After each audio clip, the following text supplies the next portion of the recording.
జున్ను, మహాశివరాత్రి అంటే ఏంటో తెలుసుకుందామా? ఏటా మాఘమాసం కృష్ణ చతుర్దశి నాడు మహాశివరాత్రి పండుగను దేశవ్యాప్తంగా జరుపుకుంటారు. ఈ రోజునే శివుడు లింగ రూపంలో ఉద్భవించాడని శివ పురాణం చెబుతోంది. అయితే పురాణాల ప్రకారం ఒకసారి బ్రహ్మ, శ్రీ మహావిష్ణువు మధ్య ఎవరు గొప్ప అనే సంవాదం జరిగింది. నేను ఈ విశ్వానికి సృష్టికర్తను గనుక నేనే గొప్ప అని బ్రహ్మ, కాదు నీవు నా నాభిలో పుట్టావు గనుక నేనే గొప్ప అని శ్రీ మహావిష్ణువు వాదించుకున్నారట.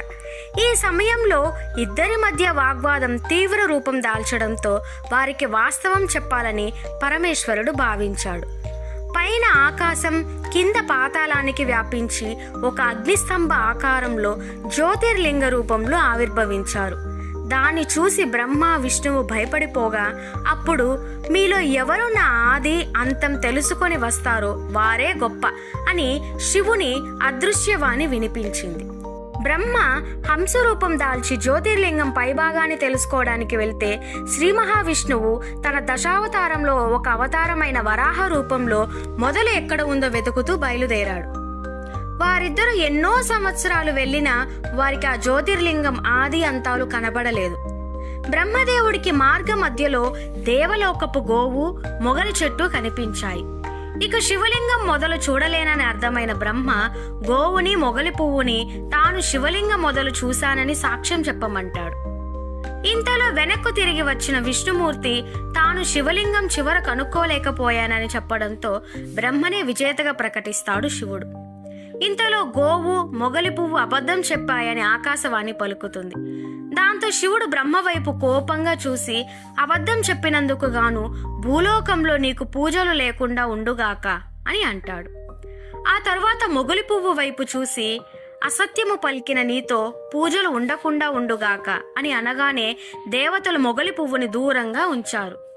దీనితో కలత చెందిన మొగలి పువ్వు, పరమేశ్వరుడివైన నిన్ను చూసిన తరువాత కూడా అసత్యదోషం ఉండునా అని మహాదేవుణ్ణి స్తుతించింది.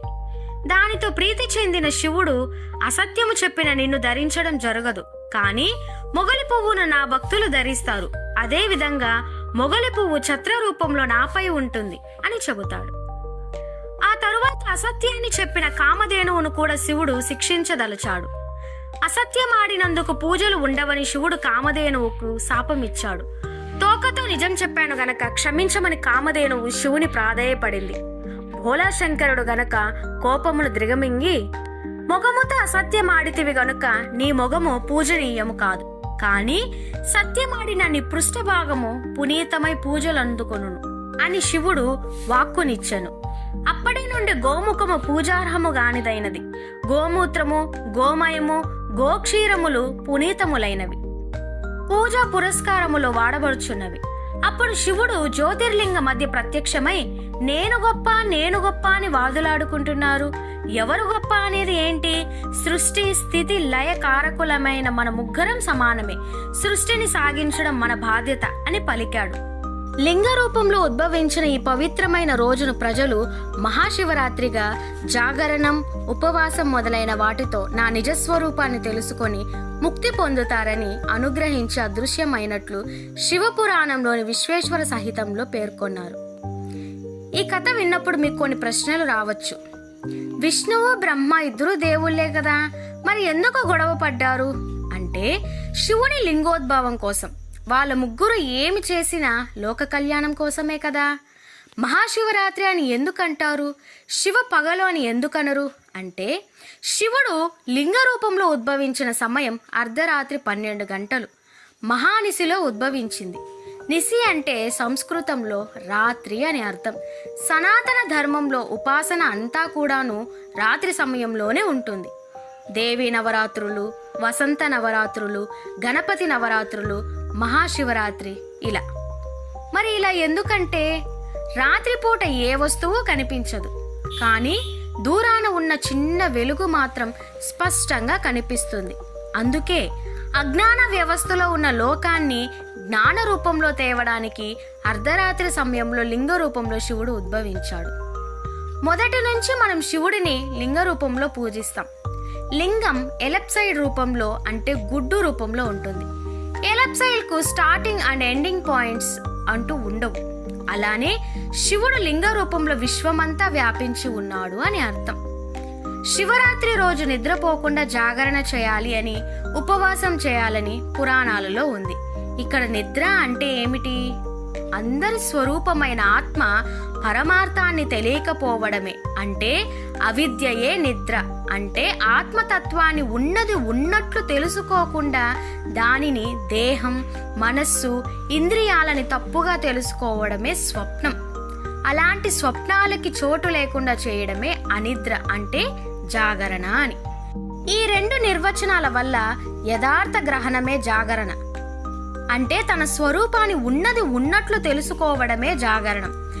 ఆ రోజు మన జీవితంలో శివరాత్రి మాయ నిద్ర తొలగి అజం, అనిద్రం, అస్వప్నం, అద్వైతమైన తన ఆత్మస్వరూపాన్ని తెలుసుకోవడమే నిజమైన జాగరణ. అందుకే పెద్దలు అంటుంటారు జన్మకొక శివరాత్రి అని. దాని అర్థం జన్మలో ఒక్కసారి అయినా శివరాత్రికి శివుని సేవ చేసుకోవాలి అని.